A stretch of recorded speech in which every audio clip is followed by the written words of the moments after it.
Amis les traders, bonjour, ici c'est Thomas. Tout d'abord, avant de commencer la vidéo, je vous propose de vous abonner en bas à droite de la vidéo et d'activer ensuite la petite clochette pour ne rien manquer des prochaines vidéos. Donc en fait, on m'a demandé d'analyser trois actions. L'entreprise Renault, Voxel et Claranova. On va commencer par par l'action Renault, pardon. Alors, on va prendre du recul déjà pour commencer.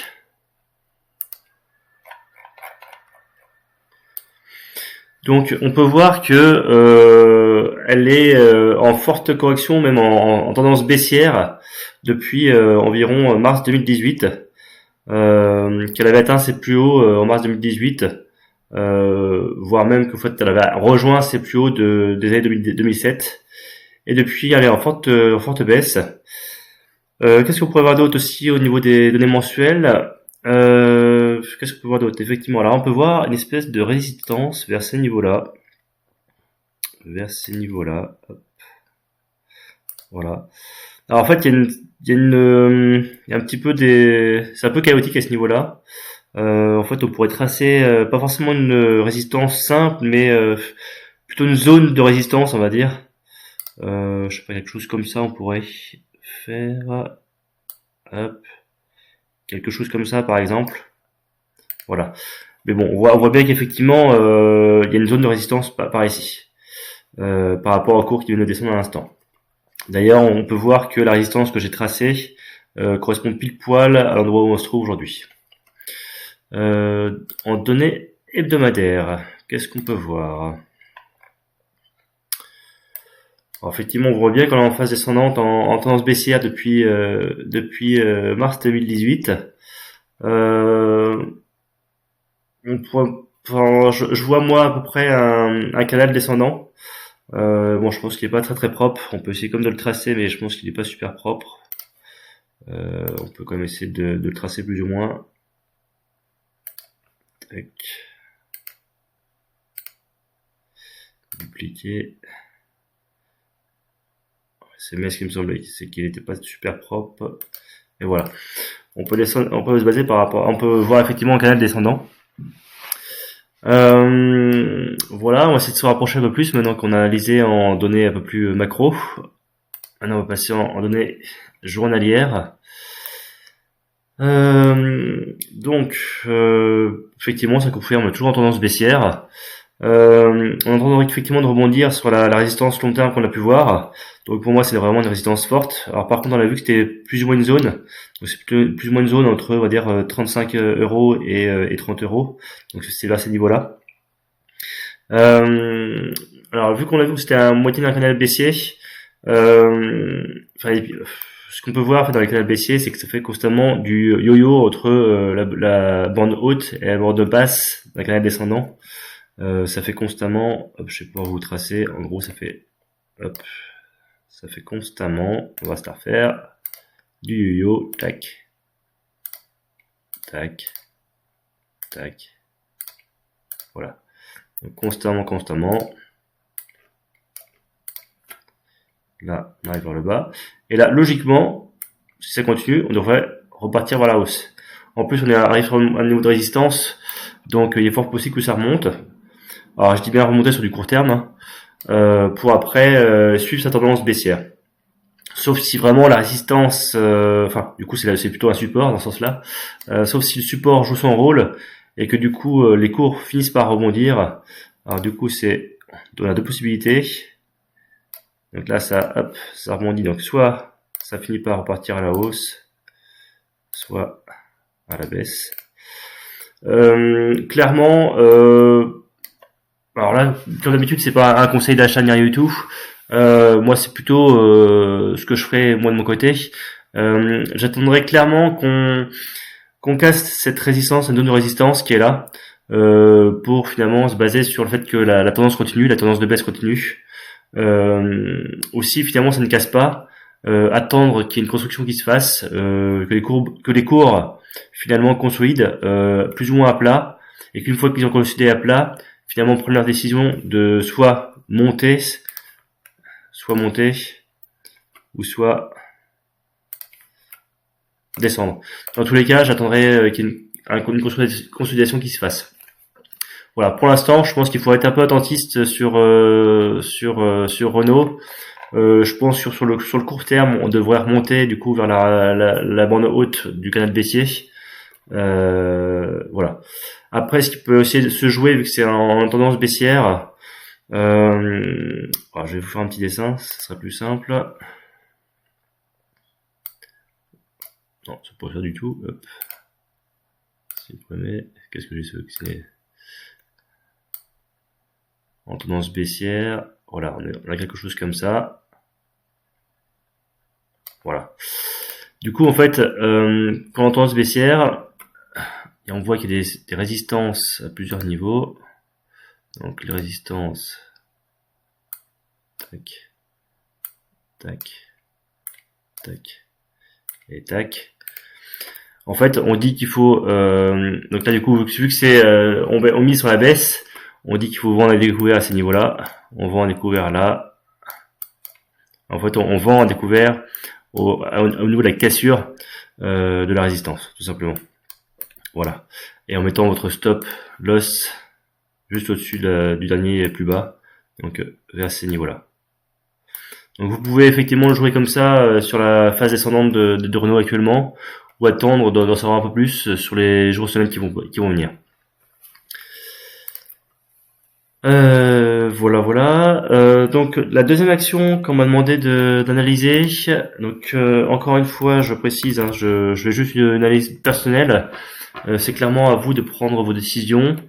C'est vraiment pas un conseil d'achat ni de vente ni quoi que ce soit. Donc c'est vraiment à vous de voir ce que vous devez faire de votre côté. Poxel, est-ce que pareil, on va prendre un peu de recul. On va se mettre en données mensuelles. Alors l'action a fait ses plus hauts vers les 15-16 euros avec une mèche à 17, on va dire. C'était un peu chaotique, du coup il y a eu pas mal de volume, pas mal de volatilité. Puis on est rentré dans un range, et en fait on revient de passer là du coup en tendance haussière depuis qu'on a cassé la résistance qui était à ce niveau-là. Voilà, donc en données mensuelles, ce que vous pouvez voir, on va se rapprocher des cours maintenant. Alors effectivement, donc du coup là, les cours se sont bien serrés, les volumes ici sont arrivés, et du coup ils sont arrivés en cassant la résistance. Ça a fait exploser à la hausse. Les cours ont buté vers 14 euros, qui doit correspondre, j'imagine, à une ancienne résistance. On va essayer de revenir en arrière. Hop. Est-ce que ça correspond à une résistance, 14 euros? On va essayer de tracer à la limite, ça sera plus simple. Voilà, effectivement, il y a une zone par là aussi, qui est une zone de résistance par ici. Pour être tracé comme ça. Hop. Elle est pas très droite, c'est pas bien grave. Donc non, on n'a pas tout à fait rebondi dessus. On était pas très loin. Dans tous les cas, tout de suite, franchement, pour moi, il n'y a pas grand-chose à faire. On sait absolument pas du tout si le marché va repartir à la hausse ou s'il va continuer à baisser. Un bon point d'entrée serait du coup vers ces niveaux-là, en fait. Du coup, soit au niveau du enfin non, en fait, c'est vraiment vers ces niveaux-là, en fait. Tout simplement, la résistance devient support, et du coup, vers ces niveaux-là, ce serait super de rentrer vers ces niveaux-là. Voilà, je pense qu'il faut attendre que ça descende, ou soit que ça reparte à la hausse.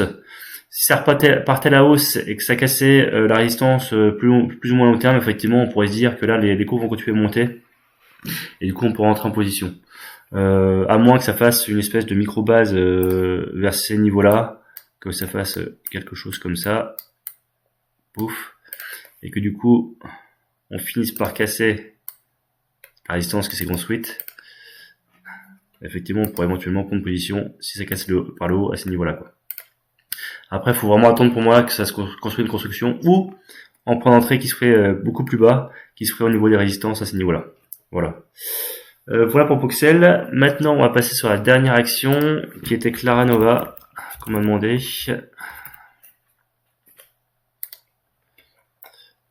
Comme toujours, on va prendre du recul pour voir un peu ce qui s'est passé dans le passé.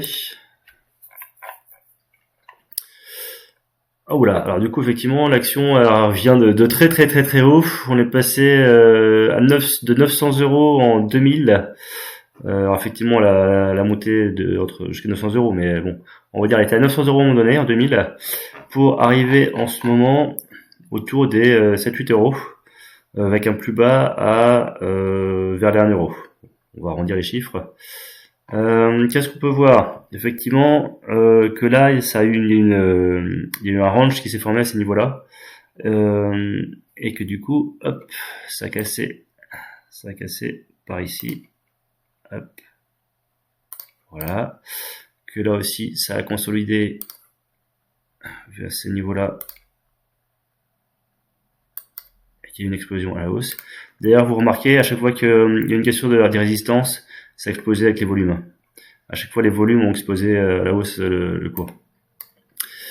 Donc voilà, pour l'instant, on va arrêter là sur les données mensuelles. On va essayer de s'approcher pour en voir un peu plus. Donc ouais, effectivement, on voit bien que là, les cours se sont bien serrés. D'ailleurs, on voit les bandes de boulanger qui se sont bien serrées. Effectivement, là, ça a explosé à la hausse. Ici, pareil, pouf, explosion à la hausse. Alors là, les cours sont un peu plus chaotiques, un peu plus désordonnés. C'est plus compliqué à analyser. Ce que je pourrais faire à la limite, c'est, maintenant qu'on voit mieux, c'est agrandir cette résistance qui est là. On voit que elle a servi de support à ces niveaux-là. Qu'est-ce qu'on pourrait voir d'autre? Peut-être, pourquoi pas, 3 points ici, tac, qui se touchent, paf. Et dernière chose qui peut être vue éventuellement, une espèce de résistance vers ces niveaux-là,